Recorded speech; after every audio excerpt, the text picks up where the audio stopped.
Hello Skillr fans, today we'll be breaking down the boxing style of one of the most dominant welterweights in the world right now, Errol Spence Jr.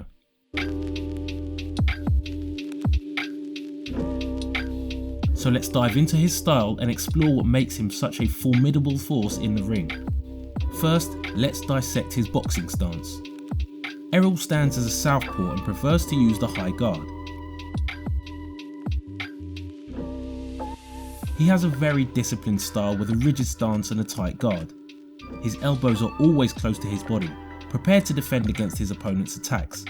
But he exactly like Errol Spence with that jab. It's an effortless jab.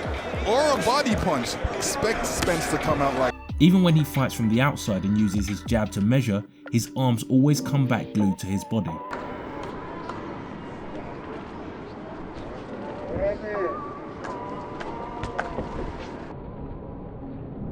His foot positioning is a little unorthodox.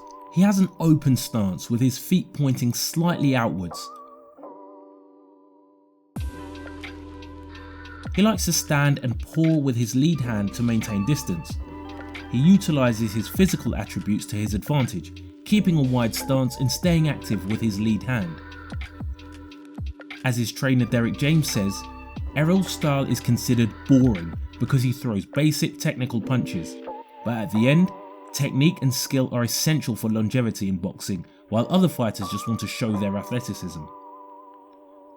But what casuals may see as boring, for us on the Skillr community, the technique is the most captivating part of the sport.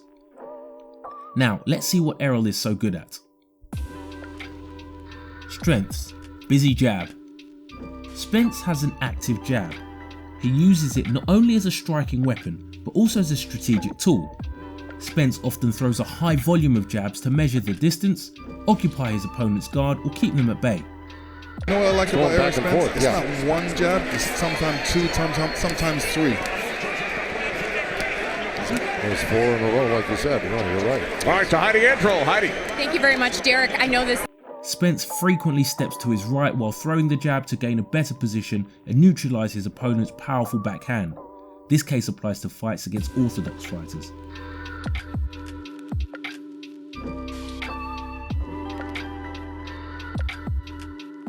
One of his favourite attacks is the double jab, which he often uses to establish better positioning by turning to his right.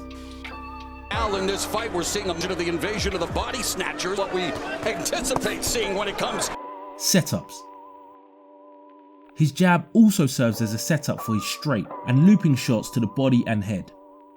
Momentum. You know, if Danny is going to stay stimulation of power, you know, it's not, he's such a complete boxer, but there's a hard left hand. He occasionally employs a trick, especially in a southpaw versus orthodox situation where he pushes with the jab instead of striking with it. This technique leaves his lead hand on his opponent's face for an extra second, obstructing their vision and slightly shifting their guard to create openings for a perfect straight to the body.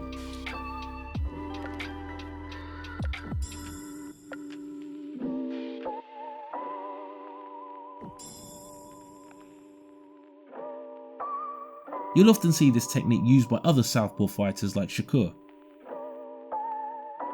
As the jab is a straight punch, his setups often force his opponent to close their guard, leaving them vulnerable to body shots.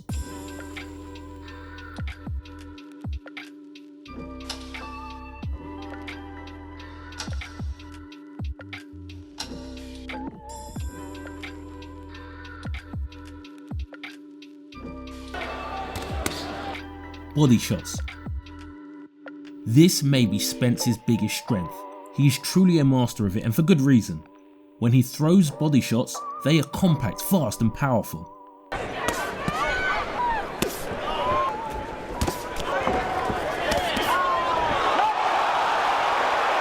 His long arms allow him to land body shots even when his opponents feel they are out of danger.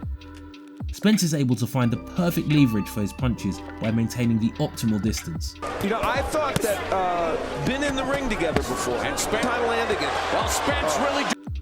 A combination you will see repeatedly is the left-right to the body, which is deeply ingrained in his arsenal and thrown instinctively. Spence pours on the onslaught. It's the left-right to the body. Now that we've seen the best of Errol Spence, let's take a quick look at a few vulnerabilities or weaknesses in his style. Weaknesses. fighting backwards.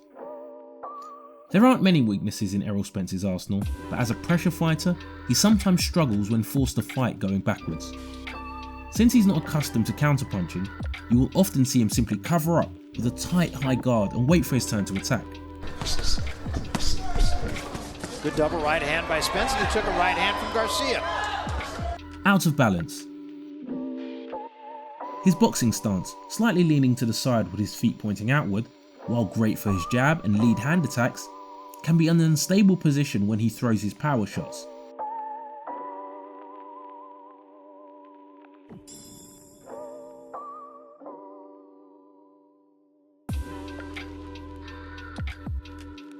Sometimes he falls out of balance by lifting his back foot and leaning too far forward, which can leave him vulnerable to counterattacks. When this happens, you'll often see him lunge towards his opponent to initiate a clinch. But as we mentioned earlier, there aren't many things he does wrong. Errol has a well-refined and responsible style crafted under the guidance of a brilliant coach in Derek James. In addition to all the strengths we've discussed, he possesses undeniable power and applies relentless pressure. But we would love to hear your thoughts. What's your take on Errol Spence? Let's generate some debate in the comments.